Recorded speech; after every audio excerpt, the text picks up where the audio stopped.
I welcome you to another Tuesday called Teaching. This channel is Learn with Joes, an academy of knowledge economy. My name is Josephine, and I am your digital professor. I'm continuing today on free will, and I'll be talking, or rather I'll be teaching on the nature of free will. Have we moral liberty?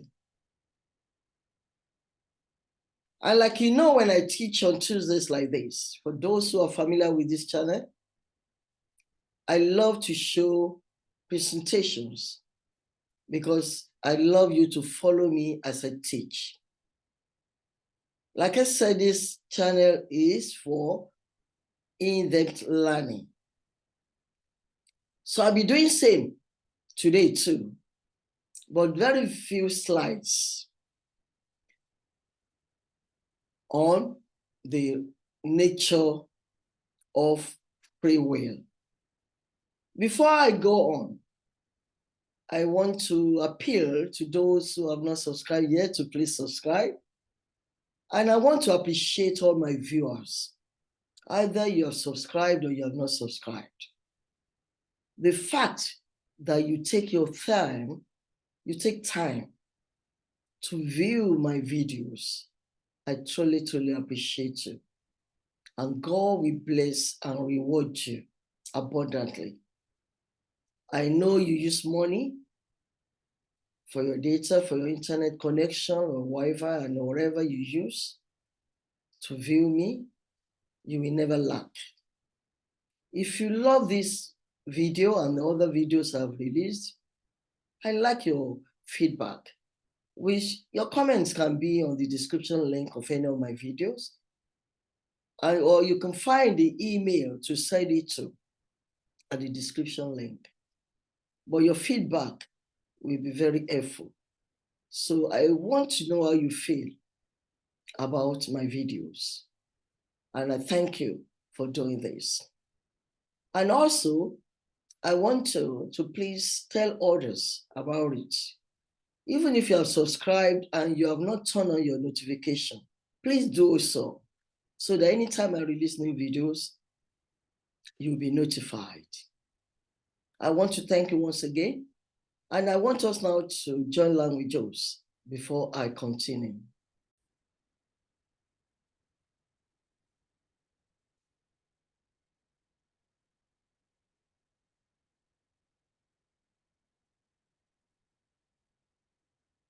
I welcome you back. Like I said, I'm continuing on the teaching of free will today. It's going to be a very short teaching. It's going to be very short. All the slides I'm presenting are just about 6, not even maybe less. But basically, I want us to answer that question. Have we moral liberty?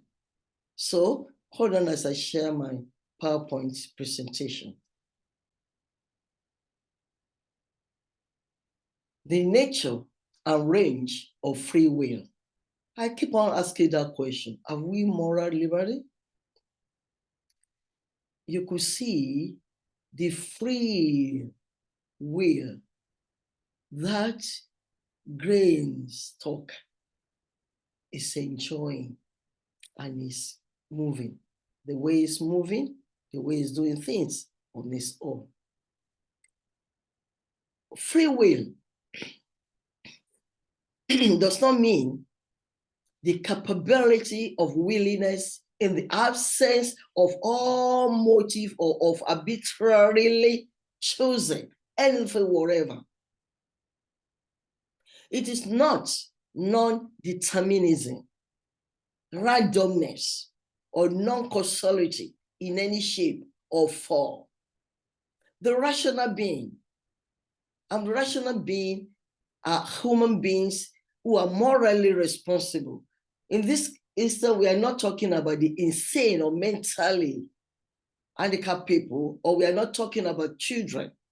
So the rational being is always attracted by what is apprehended as God.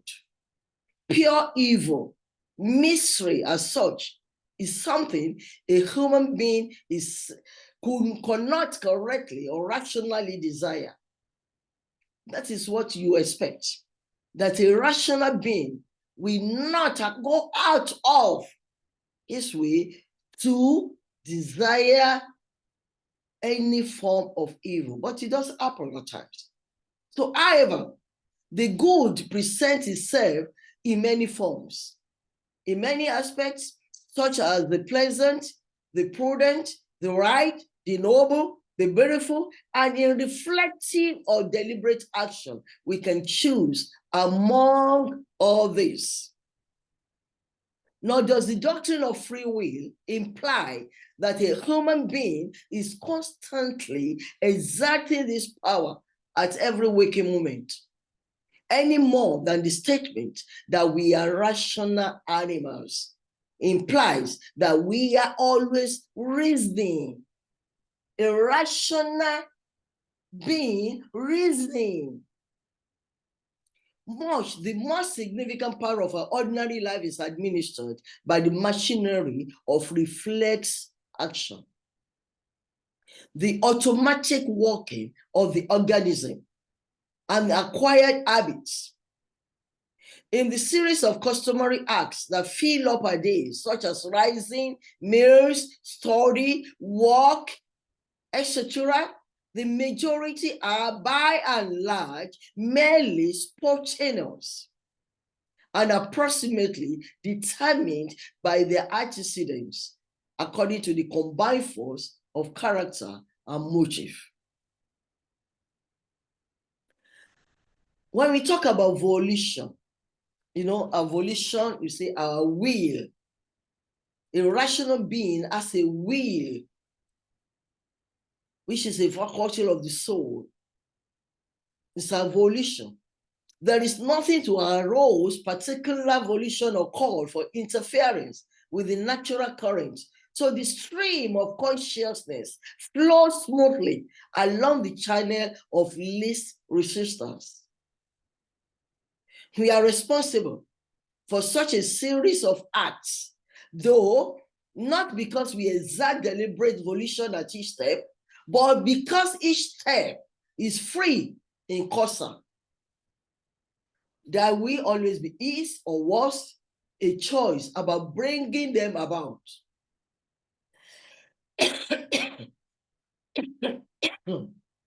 Sorry.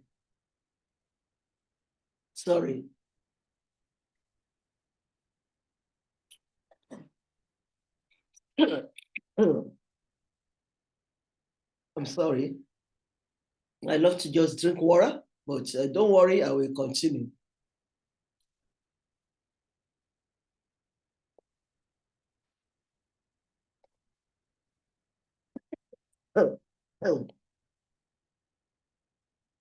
The season we are in, I'm sorry. I'm sorry. But I'm okay. I'm okay. Let's start again with evolution.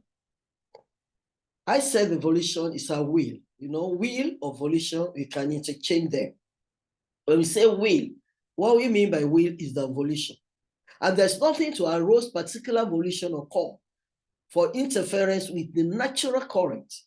So the stream of consciousness flows smoothly along the channel of least resistance. We are responsible for such a series of acts, though not because we exert deliberate volition at each step, but because each step is free of in causa. That is, there is or was a choice about bringing them about. They are so free in causa because we have either freely initiated them or approved them from time to time when we adverted to their ethical quality, or because we freely acquire the habits that now accomplish these acts. We have some accomplished habits, some habits that we have acquired over the years that are natural with us.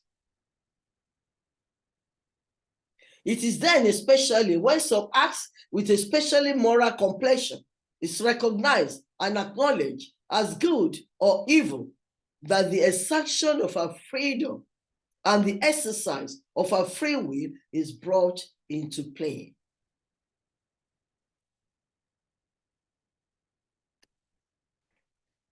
That may not occur to everyone at the same time or in the same way, because human beings are different. We react to circumstances in different ways, but it is open to individual circumstances and is in no way rigidly determined. In sum, with reflective advantage to the moral quality of the act comes the apprehension that we are called on to decide between right and wrong. Between right and wrong. It is then that the consciousness or awareness arises within us that we choose freely. And this carries with it the subsequent conviction that the act was our own in the strictest sense, and that we are responsible for it. And as for moral actions, so for all other free actions of human beings. And that is why we talk about advice. You know, when you are in a kind of dilemma, you have friends, you have families who will advise you. Yeah, they can advise you freely.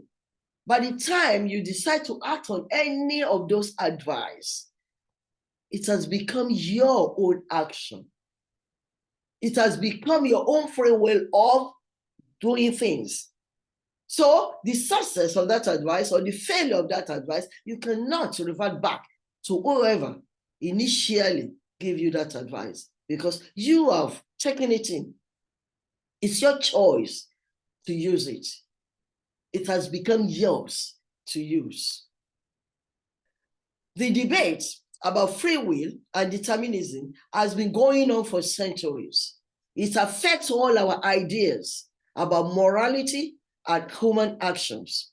And so this issue of philosophy now contains two articles on the topic. The first by Michael Norwich set the scene by examining the ideas of two current participants in the debate.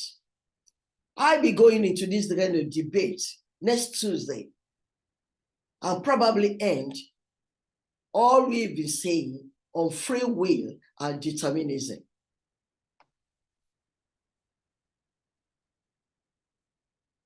So today, like I said, is going to be a very short something. And I want to apologize again for that little unconscious covering out. I mean, I could easily have really maybe edited it out or start all over again, but there's no need. It's a natural consequences. I mean, I've been talking about free will, I've been talking about determinism, I've been talking about mental. So that's a natural consistency of consciousness that's happened. So it doesn't take off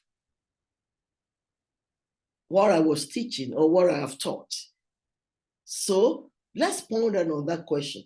Have we moral liberty? See you on Friday for our Friday tonic, and meet me again on Tuesday for the continuation of that particular philosophical debate on free will. I love you all. Don't forget to please like this page or subscribe if you have not. And if you are viewing it, I thank you. I truly, truly appreciate your time for viewing my videos. I love you all. Bye.